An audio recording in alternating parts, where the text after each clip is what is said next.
আসসালামু আলাইকুম রহমতুল্লাহি বারাকাতু। ঈদ মোবারক, ঈদ মোবারক, সবাইকে ঈদ মোবারক। কেমন আছেন সবাই? আশা করি ইনশাল্লাহ সবাই ভালো আছেন। আমিও আল্লাহর রহমতে ভালো আছি ইনশাল্লাহ। গ্রামের বাড়িতে আসছি, সবাই যার যার গ্রামের বাড়িতে গেছেন, মা বাপ নিয়ে, স্ত্রী সন্তান নিয়ে ঈদ করবেন। আশা করি আমাদের সবাই ইনশাল্লাহ সবাই ঈদ সুন্দর হোক, সফল হোক। আমরা সবাই কালকে আল্লাহ যদি হয়তো মাসায় ঈদের নামাজ পড়তে যাব। সবাই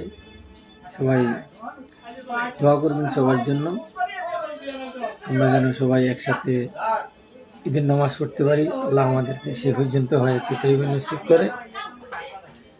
সবাই সবার জন্য দোয়া করবেন। পরবর্তী ভিডিওতে সবার সাথে দেখা হবে ইনশাল্লাহ। ভালো থাকবেন, সুস্থ থাকবেন। আসসালামু আলাইকুম ওয়া রাহমাতুল্লাহি ওয়া বারাকাতুহু।